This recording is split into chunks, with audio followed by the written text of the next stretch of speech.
pause this video right now and guess how long it takes to go from driving Uber to becoming a billionaire.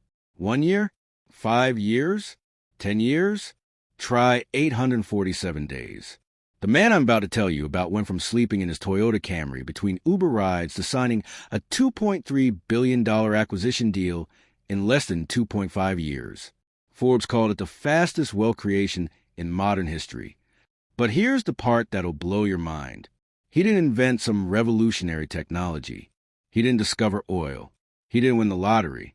He simply noticed something that millions of people see every single day, but ignore completely. And by the end of this video, you'll know exactly what he saw.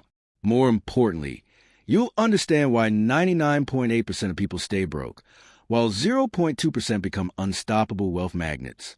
But I'm warning you right now, this story will either change your life forever, or it'll make you realize you've been sleepwalking through opportunities that could have made you rich years ago. Meet Jake Rodriguez. March 2021. He's 28 years old, driving his 15th Uber ride of the day through downtown Austin, Texas. His phone battery is dying. His car smells like the breakfast burrito his last passenger spilled, and he's made exactly $67 in the past 8 hours.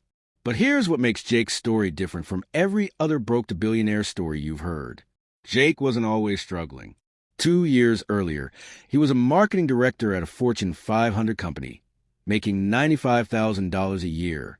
He had a nice apartment, a good credit score, and a bright future ahead of him. Then COVID hit, company layoffs. Unemployment ran out, savings depleted. Within 6 months, Jake went from middle-class comfort to sleeping in his car and driving strangers around Austin just to afford gas and dollar menu meals. But on March 15th, 2021, something happened that would change everything. Jake picked up a passenger named Dr. Lisa Park, a venture capitalist heading to the airport. During the 25-minute ride, she took 3 different phone calls about startup investments. Jake wasn't trying to eavesdrop, but he couldn't help overhearing. Call number 1. We're passing on the food delivery app. Market's too saturated. Call number 2. The fitness app is potential, but user acquisition costs are too high. Call number 3. I love the concept, but they need 50,000 users before we'll consider investing. After the 3rd call, Jake did something that would either embarrass him or change his life. He looked in the rearview mirror and said, "Ma'am, I couldn't help but notice you're in the investment business. Can I ask you something?" Dr. Park smiled. "Sure. What's the biggest problem you see with startups?" They solve problems that don't really exist, or they solve real problems but can't prove anyone actually wants their solution. Jake nodded. What if someone could solve a problem that affects millions of people every single day, and they could prove demand before building anything? Dr. Park leaned forward. I'd want to hear about it. And that's when Jake shared an observation that would make him a billionaire. I drive Uber 12 hours a day. I've given over 3,000 rides in the past year. And I've noticed something that every single passenger complains about, but no one's solving. What's that? Waiting for rides when they're drunk or tired. Not just waiting for the car to arrive. I'm talking about the 15 to 20 minutes they spend standing on street corners, holding their phone, watching the little car icon move toward them. Especially late at night when it's cold, or raining, or they're in unsafe neighborhoods. Jake continued. Last weekend, I picked up a girl at 2 a.m. She was shivering outside a bar for 18 minutes waiting for me. She said she'd pay extra if there was a warm, safe place to wait for her ride. And yesterday, I picked up a businessman at the airport. He was exhausted from a long flight, dragging his luggage, standing in the pickup area for 20 minutes. He told me he'd pay $50 extra for a comfortable place to wait. Dr. Park was intrigued. So what's your solution? Jake took a deep breath. Ride waiting pods. Small, climate-controlled booths placed outside bars, airports, shopping centers, and office buildings. Passengers can reserve a pod through an app, wait in comfort, and get real-time updates on their ride. But here's the brilliant part, Jake continued. The pods have screens that show targeted ads based on where the person is going. Someone waiting for a ride to the airport sees travel ads. Someone going to a restaurant sees food ads. Someone heading home sees entertainment ads. Dr. Park's eyes lit up. So you're not just solving the waiting problem. You're creating a new advertising platform. Exactly. Riders get comfort and safety. Drivers get exact pickup locations. Businesses get prime advertising real estate. And we get revenue from pod rentals, advertising, and partnerships. By the time they reached the airport, Dr. Park had heard enough. She handed Jake her business card and said, "I want to invest in this.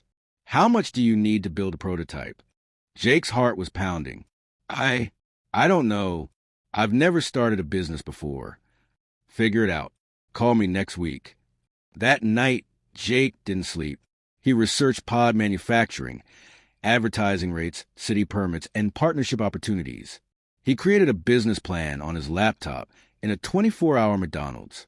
7 days later, Jake called Dr. Park with a proposal. $250,000 for a 15% stake in his company, Ride Weight Solutions. Dr. Park's response: "I'll give you $500,000 for 20%, but I have conditions." What conditions? First, you build and test 10 pods in Austin within 90 days. Second, you prove at least 70% utilization rate. Third, you show me $10,000 in monthly advertising revenue by month 6. Jake agreed. But here's where most startup stories go wrong. They make it sound like Jake just built some pods and became rich. The reality was brutal. Month 1, Jake spent $200,000 on manufacturing and installing 10 pods. Zero revenue. Month 2, city permits delayed. Legal challenges from taxi companies. Still zero revenue. Month 3, first pod went live. 12 people used it in the first week. Jake was devastated. Most entrepreneurs would have quit. Most people would have called it a failed experiment. But Jake did something that separated him from every other failed startup founder. He sat inside his own pod for 8 hours straight, watching how people used it. That's when he discovered the fatal flaw in his original concept. People weren't using the pods because they didn't know they existed. The pods were invisible to anyone who wasn't specifically looking for them. Jake realized he needed to solve the awareness problem before the waiting problem. So he pivoted.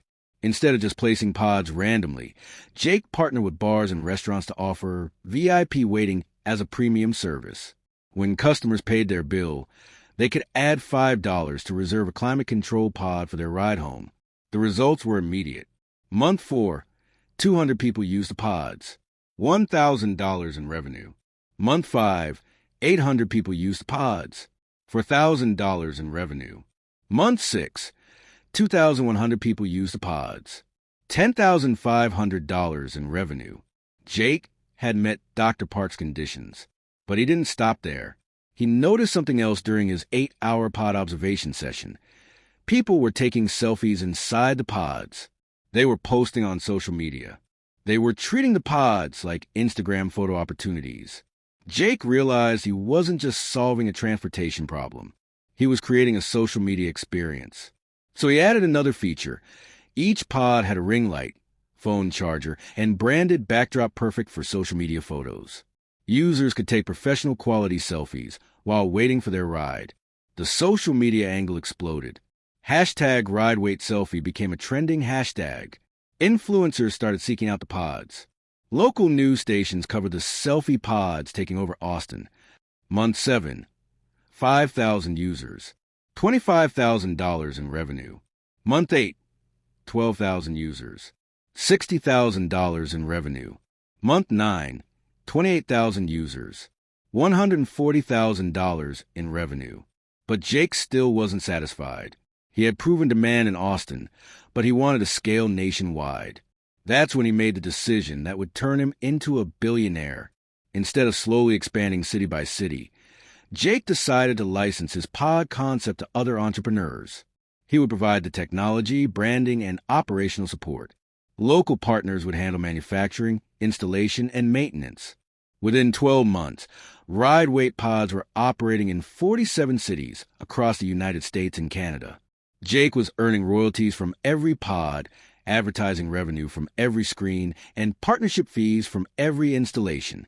Month 18, $2.3 million in monthly revenue. Month 24, $8.7 million in monthly revenue. Month 30, $19.2 million in monthly revenue.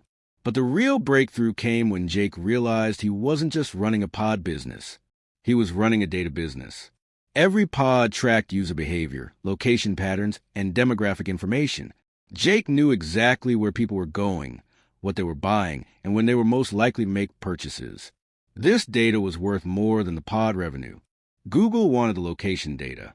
Amazon wanted the shopping patterns. Netflix wanted the entertainment preferences. Facebook wanted the social behavior insights. Jake started licensing his data to major corporations for millions of dollars per contract. Month 36, $52 million in monthly revenue. And that's when the acquisition offers started coming in. Uber offered $800 million. Jake said no. Lyft offered $1.2 billion. Jake said no. Amazon offered $1.8 billion. Jake said no. Finally, a consortium of tech companies and advertising agencies offered $2.3 billion for 100% of ride-weight solutions. On day 847 of his journey from Uber driver to billionaire, Jake signed the deal. But here's what this story is really about. It's not about Jake becoming rich. It's about the mindset that made it possible. Jake discovered what I call the $1 million observation method. While everyone else was complaining about problems, Jake was studying them. While everyone else was accepting inconvenience as normal, Jake was seeing it as opportunity. Most people experience problems and get frustrated. Jake experienced problems and got curious. Most people see what's wrong with the world and complain. Jake saw what was wrong and created solutions. Most people wait for perfect conditions to start. Jake started with imperfect conditions and improved them. But the most important lesson Jake learned wasn't about business. It was about perspective. For months, Jake saw himself as a failed marketing director who was stuck driving Uber. He was focused on what he had lost, not what he could gain. But the moment he started seeing himself as an entrepreneur who happened to be learning about customer behavior through Uber driving, everything changed. Jake realized that his Uber experience wasn't a setback. It was market research. Every passenger complaint was a business opportunity. Every inconvenience was a problem worth solving. Every frustration was a pathway to profit. The moment Jake shifted from victim thinking to opportunity thinking, he went from broke to billionaire in 847 days. Today, Jake Rodriguez is worth $2.3 billion. But more importantly, he's proven something that most people don't believe. Ordinary people can create extraordinary wealth by solving ordinary problems. Jake's success wasn't about having money, connections, or advantages. It was about having a system for turning problems into profits, observations into opportunities, and frustrations into fortunes. He discovered 3 principles that separate wealth creators from wage earners.